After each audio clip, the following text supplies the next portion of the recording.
Jokowi dan Luhut racun di Indonesia. Oleh Sutoyo Abadi, Koordinator Kajian Politik Merah Putih.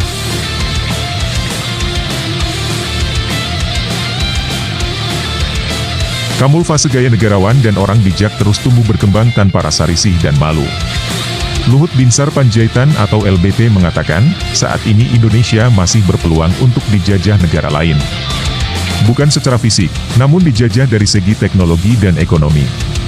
Saya tidak percaya ada orang lain yang akan bisa menjajah kita secara fisik, tapi saya percaya negara-negara maju bisa menjajah kita secara teknologi, dan menjajah kita secara ekonomi, kata LBP dalam acara HUT ke-52 HIPMI di Hotel Fairmont, Jakarta, Senin, 10 Juni 2024. Pesannya seperti nampak benar dan logis tentang pengusaha jangan jadi budak negara maju. Para pengusaha muda agar lebih berinovasi menjaga perekonomian tetap tumbuh dan pesannya agar pengusaha muda akan semakin besar. Bukankah selama ini LBP dengan banyaknya jabatan dari JKW berperan sebagai apa? Terasa hanya sebagai pemimpin demagog adalah istilah politik bermakna rakyat dan agogos yang bermakna pimpinan dalam arti negatif. Yaitu pemimpin yang menyesatkan demi kepentingan pribadi dan kelompoknya. Pesannya lebih lanjut. Kalau Anda tidak punya karakter, Anda hanya mau senang-senang saja tanpa kerja keras, tanpa inovasi, ya lupain saja. Kita akan menjadi negara budak orang lain.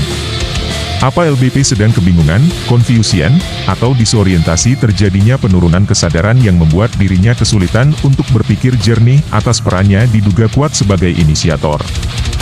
Mediator dengan oligarki dan Cina menguasai sumber ekonomi di Indonesia. Adalah bencana sebab para pengusaha kehilangan karakter, semangat berkompetisi dan hanya sebagai budak akibat kebijakan penguasa yang ugal-ugalan. LBP mengatakan, Anda sekarang jadi tumpuan, harapan untuk melakukannya. Jadi kalau Anda jadi pejabat, jadi pengusaha, please lakukan dengan benar. Meminta para pengusaha muda bisa tetap amanah dalam menjalankan usahanya. Termasuk tidak melakukan praktik-praktik usaha yang melanggar peraturan perundang-undangan.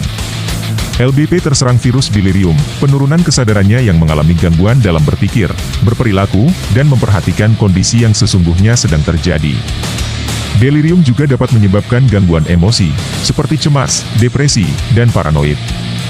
Karena banyaknya pengusaha yang terpaksa menyerah, akibat banjir undang-undang pro-kapitalis akibat kebijakan rezim yang kebablasan. Peran LBP sangat senter andilnya penyebab kerusakan ekonomi di Indonesia. LBP bergaya sebagai negarawan, saya titip, bukan hanya sekedar kau pintar saja, kau make money saja, tapi make good money. JKW dan LBP ditengarai sebagai komprador orang yang bertindak sebagai agen kekuatan oligarki dan asing yang bergerak di bidang penanaman modal, perdagangan, atau eksploitasi ekonomi atau politik. Hentikan perilaku inkonsistensi. Jangan membodohi orang lain dengan bergaya seorang negarawan, ternyata licik, busuk, pengecut, pengkhianat, paranoid dan pembohong. Tidak ada lagi tempat bagi maling teriak maling, pecundang menuduh pecundang, pengkhianat bergaya negarawan. Kalian adalah toksik atau racun yang sesungguhnya di Indonesia.